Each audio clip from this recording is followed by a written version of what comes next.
At nagpasimulang pinagsalitaan niya sila sa mga talinhaga. Nagtanim ang isang tao ng isang ubasan at binakuran ng mga buhay na punong kahoy at humukay roon ng isang pisaan ng ubas at nagtayo ng isang bantayan at ipinagkatiwala yaon sa mga magsasaka at napasa ibang lupain. At sa kapanahunan ay nagsugo siya ng isang alipin sa mga magsasaka upang tanggapin niya sa mga magsasaka ang mga bunga ng ubasan. At hinawakan nila siya at hinampas siya at siya'y pinauwing walang dala. At siya'y muling nagsugo sa kanila ng ibang alipin at ito'y kanilang sinugatan sa ulo at dinuwahagi. At nagsugo siya ng iba at ito'y kanilang pinatay. At ang iba pang marami na hinampas ang iba at ang iba'y pinatay. Mayroon pa siyang isang sinisintang anak na lalaki. Ito'y sinugo niyang kahuli-hulihan sa kanila na sinasabi, "Igagalang nila ang aking anak." Datapwat ang mga magsasakang yaon ay nangagsang usapan, "Ito ang tagapagmana. Hali kayo, atin siyang patayin at magiging atin ang mana." At siya'y kanilang hinawakan at siya'y pinatay at itinaboy sa labas ng ubasan. Ano nga kaya ang gagawin ng Panginoon ng ubasan? Siya'y paroroon at pupuksain ang mga magsasaka at ibibigay ang ubasan sa mga iba. Hindi man lamang baga nabasa ninyo ang kasulatang ito? Ang batong itinakwil ng nangagtayo ng gusali, ang siya ring ginawang pangulo sa panulok.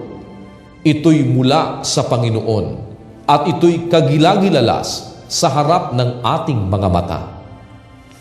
At pinagsikapan nilang hulihin siya at sila'y natakot sa karamihan sapagkat kanilang napaghalata na kanyang sinalita ang talinhaga laban sa kanila at siya'y iniwan nila at nagsialis.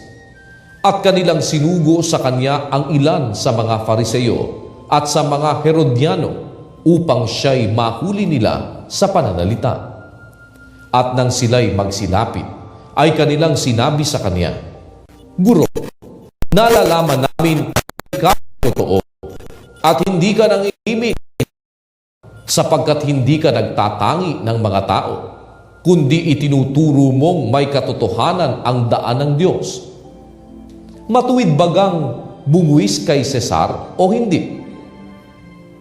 Bubuwis baga kami o hindi kami bubuwis?" Datapwat siya na nakatataho ng kanilang pagpapaimbabaw ay nagsabi sa kanila, "Bakit ninyo ako tinutukso? Magdala kayo rito sa akin ng 1 denaryo upang aking makita." At dinalhan nila at sinabi niya sa kanila, "Kanino ang larawang ito at ang nasusulat?" At sinabi nila sa kanya, "Kay Cesar." At sinabi sa kanila ni Jesus, "Ibigay ninyo kay Cesar ang sa kay Cesar at sa Diyos ang sa Diyos." At sila'y nanggilalas na mainam sa kanya. At nagsilapit sa kanya ang mga Saduseo na nangagsasabi na walang pagkabuhay na mag-uli, at sila'y kanilang tinanong na sinasabi, "Guro, isinulat sa amin ni Moises kung ang kapatid na lalaki ng isang lalaki ay mamatay at may maiwang asawa at walang maiwang anak, ay kukunin ng kanyang kapatid ang kanyang asawa at bigyan ng anak ang kanyang kapatid. May 7 lalaking magkakapatid at nag-asawa ang panganay at nang mamatay ay walang naiwang anak. At nag-asawa sa bao ang pangalawa at namatay na walang naiwang anak. At gayon din naman ang pangatlo. At ang ikapito'y walang naiwang anak. Sa kahuli-hulihan ng lahat ay namatay naman ang babae. Sa pagkabuhay na mag-uli, sino sa kanila ang magiging asawa ng babae? Sapagkat siya'y naging asawa ng 7. Sinabi sa kanila ni Jesus, "Hindi kaya nangagkakamali kayo dahil diyan na hindi ninyo nalalaman ang mga kasulatan ni ang kapangyarihan ng Diyos? Sapagkat sa pagbabangon nilang muli sa mga patay ay hindi na mangag-aasawa ni papag-aasawahin pa, kundi gaya ng mga anghel sa langit. Ngunit tungkol sa mga patay na sila'y mga ibabangon, hindi ba ganinyo nabasa sa aklat ni Moises tungkol sa mababang punong kahoy kung paanong siya'y kinausap ng Diyos na sinasabi, 'Ako ang Diyos ni Abraham at ang Diyos ni Isaac at ang Diyos ni Jacob?' Hindi siya ang Diyos ng mga patay, kundi ng mga buhay. Kayo'y nangagkakamaling lubha." At lumapit ang isa sa mga eskriba at nakarinig ng kanilang pagtatalo. At palibhasa'y nalalamang mabuti ang pagkasagot niya sa kanila, ay tinanong siya, "Ano baga ang pangulong utos sa lahat?" Sumagot si Jesus, "Ang pangulo ay, pakinggan mo, O Israel, ang Panginoon nating Diyos, ang Panginoon ay iisa, at iibigin mo ang Panginoon mong Diyos ng buong puso mo, at ng buong kaluluwa mo, at ng buong pag-iisip mo, at ng buong lakas mo. Ang pangalawa ay ito, iibigin mo ang iyong kapwa na gaya ng iyong sarili. Walang ibang utos na hihigit sa mga ito." At sinabi sa kanya ng eskriba, "Sa katotohanan, Guro, ay mabuti ang pagkasabi mo na siya'y iisa at wala ng iba liban sa kanya. At ang siya'y ibigin ng buong puso at ng buong pagkaunawa at ng buong lakas at ibigin ang kapwa niya na gaya ng sa kanyang sarili ay higit pa kaysa lahat ng mga handog na susunugin at mga hain." At nang makita ni Jesus na siya'y sumagot na may katalinuhan, ay sinabi niya sa kanya, "Hindi ka malayo sa kaharian ng Diyos." At walang tao pagkatapos noon na nangahas na tumanong pa sa kanya ng anumang tanong. At sumagot si Jesus at nagsabi nang siya'y nagtuturo sa templo, "Paanong masasabi ng mga eskriba na ang Kristo ay anak ni David?